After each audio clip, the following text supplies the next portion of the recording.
As tensions with the United States intensified, Canada found itself at a crossroads, faced with the uncomfortable reality of an increasingly unpredictable neighbor. With growing doubts about the US's reliability as a partner, Canada was forced to reconsider its defense and trade strategies.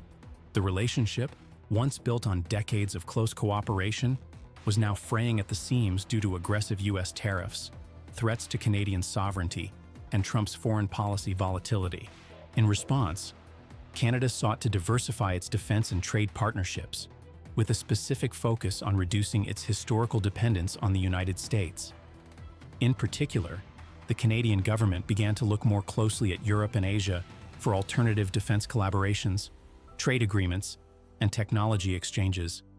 This marked a fundamental shift in Canada's geopolitical strategy, which had been heavily influenced by its neighbor for generations. This shift was evident in Canada's commitment to modernizing its defense systems, particularly in terms of air defense and naval power. For example, Canada announced a monumental plan to invest 60 billion Canadian dollars, approximately 42 billion US dollars, to upgrade and replace its aging fleet of submarines, many of which were increasingly seen as inadequate for modern threats, especially in the Arctic. The new fleet was designed to enhance Canada's ability to monitor and defend its northern borders, which were becoming more vulnerable due to the melting ice in the Arctic and growing international interest in its natural resources. One of the most tangible signs of this shift came in the form of Canada's partnership with France, a European power with which Canada had been seeking to strengthen military ties. In 2024, the FS Teville, a French nuclear-powered attack submarine, docked in Halifax, Nova Scotia, just 300 miles from the US border. This visit was part of the French Barracuda-class submarine's cold water performance tests, but also served as a powerful demonstration of French naval technology and operational expertise. The FS Teville is a part of France's Barracuda program, which focuses on the construction of long-range nuclear-powered submarines designed for intelligence gathering and operating in cold waters, a feature that is increasingly important for Canada's own defense needs in the Arctic. This docking was the first time a French nuclear submarine had visited Canada in recent years, and it set the stage for deeper defense cooperation between the two nations. This strategic partnership with France goes beyond a single submarine visit. The Royal Canadian Navy, RCN, is now planning to modernize its submarine fleet, with an eye on acquiring between 6 and 12 new submarines by 2035. The French Naval Group, the company that built the FS Teville, is among the contenders for the contract to supply these new submarines, which will be crucial for Canada's ability to maintain its defense capabilities in the Arctic. The French submarine visit and the subsequent strengthening of defense ties between Canada and France signal a significant shift in Canada's defense strategy. It marks a clear diversification of military partnerships beyond its traditional reliance on the US. In addition to upgrading its naval capabilities, Canada has made cutting-edge technological investments a central part of its defense modernization strategy. One of the most significant developments in this regard has been the $4.2 billion USD investment in an over-the-horizon radar system developed by Australia. This advanced radar system, known as the Jindalee Operational Radar Network, JORN, will greatly enhance Canada's ability to monitor and defend its vast Arctic region, which has become an area of increasing strategic importance. The JORN radar system works by bouncing radar waves off the ionosphere, allowing it to detect and track aircraft and maritime vessels at distances of up to 3,000 kilometers, far beyond the range of traditional radar systems. This technology is essential for tracking potential threats across the remote northern territories of Canada, an area that has traditionally been difficult to monitor. The acquisition of JORN radar marks a decisive step toward Canada's greater defense autonomy. It reduces Canada's reliance on US-built military technologies and strengthens the country's ability to defend its sovereignty in the face of growing geopolitical challenges, particularly in the Arctic. This is a clear sign that Canada is recalibrating its defense priorities in response to the unpredictable US foreign policy and the evolving security landscape in the Arctic region. Canada's decision to acquire JORN radar technology is part of its broader strategy to reduce its reliance on the US and to invest in sovereign defense capabilities that are tailored to its own national security interests. Another significant signal of Canada's shifting defense strategy is its reassessment of the F-35 fighter jet contract with the United States.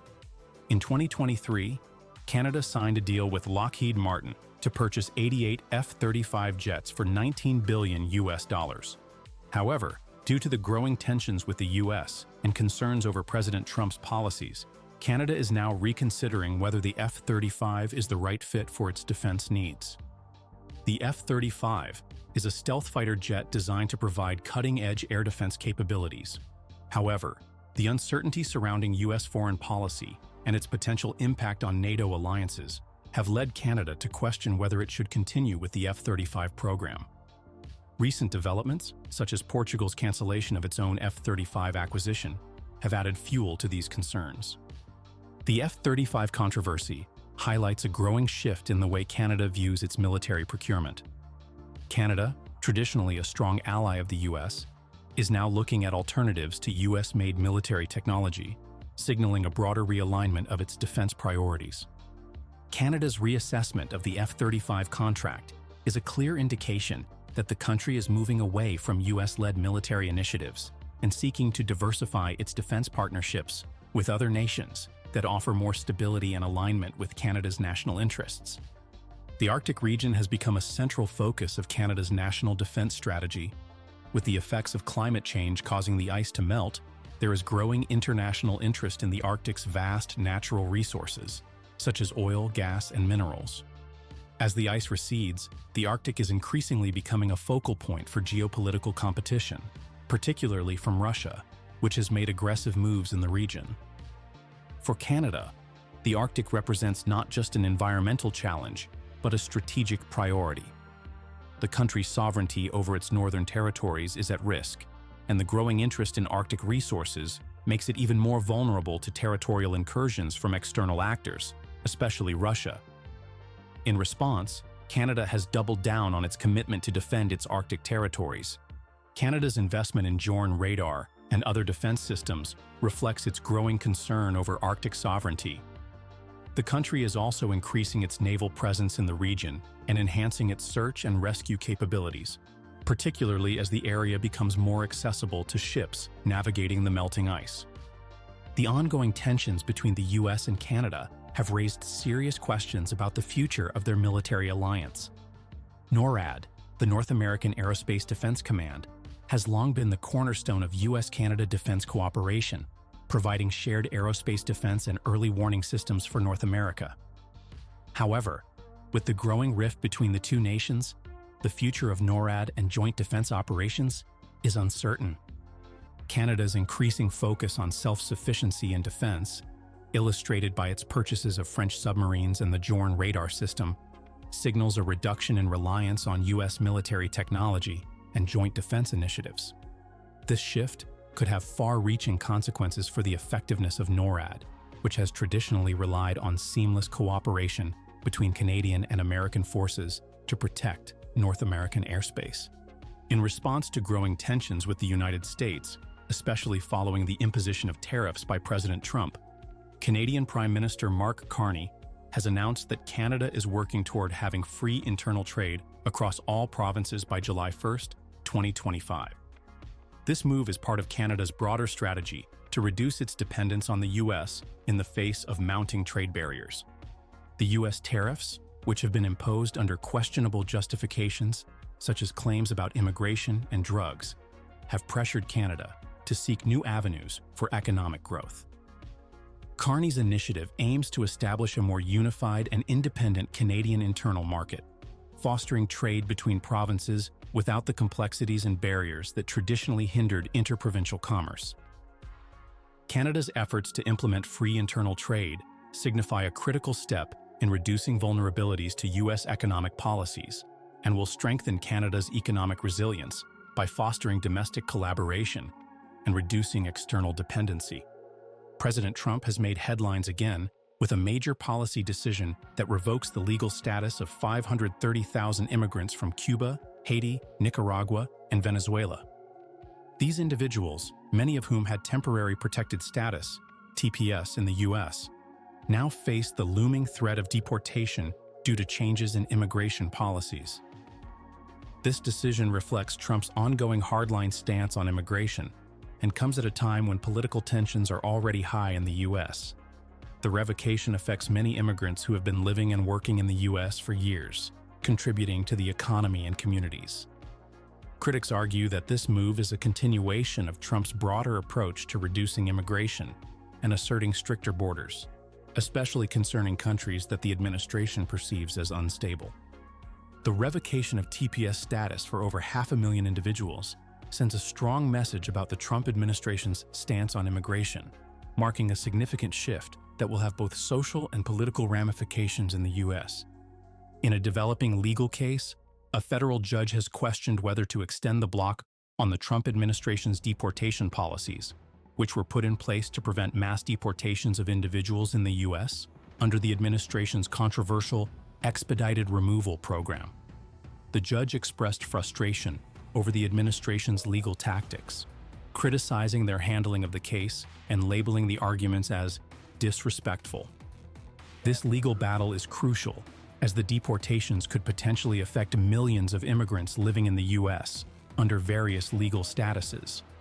The outcome of the case could determine the future of deportation policy and the rights of individuals facing removal, with significant political and human rights implications.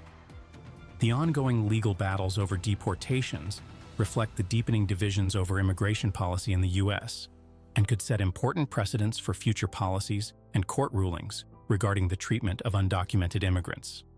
The once strong bond between the United States and Canada is facing its most significant challenge in decades. As Canada shifts its defense posture, diversifies its partnerships, and reasserts its sovereignty, it sends a clear message.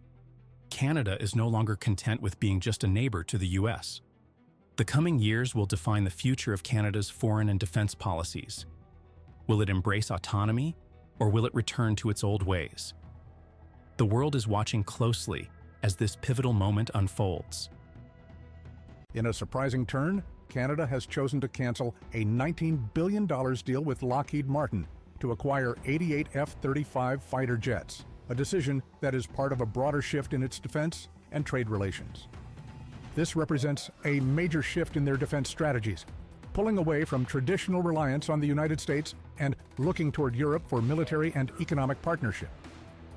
This decision is particularly significant considering the historical context of North America's defense agreements, most notably Canada's close ties with the U.S. Since January 2023, Canada signed a $19 billion deal with Lockheed Martin to acquire 88 F-35 fighter jets, a move that many saw as a commitment to American defense systems. Portugal, too, has followed a similar path, withdrawing from the F-35 program and signaling a break from U.S. influence. These decisions come against the backdrop of a changing global defense environment and a growing desire among countries to gain more control over their own defense policies, especially in light of the political uncertainties of the Trump administration, strict tariff policies, and shifting global alliances. Today we explore what this means for Canada, Portugal, the United States, and the growing influence of the European Union in military and economic matters. The key factor driving this decision lies in the trade and political tensions between Canada and the U.S. under the leadership of Donald Trump. Trump's protectionist trade policies and his imposition of severe tariffs on Canadian goods created a rift in what was once a close economic and military relationship between the two countries. The protectionist stance taken by the Trump administration made it clear to Canada that reliance on U.S. defense systems was no longer a secure or sustainable option. The political instability associated with Trump's foreign policies, especially his unpredictable stance on trade, defense agreements, and international diplomacy, pushed Canada to reconsider its reliance on the United States for national security. Canada's choice to walk away from the F-35 deal reflects its desire for more independence in making military decisions, reducing its dependence on a single partner, especially one that is prone to abrupt policy changes. This move is also part of a broader trend among U.S. allies seeking alternative defense options that do not involve being overly reliant on the U.S. This development underscores the increasing realization among nations like Canada and Portugal that they need to pursue more flexible, autonomous defense solutions in order to better safeguard their national security. Canada's decision to cancel the F-35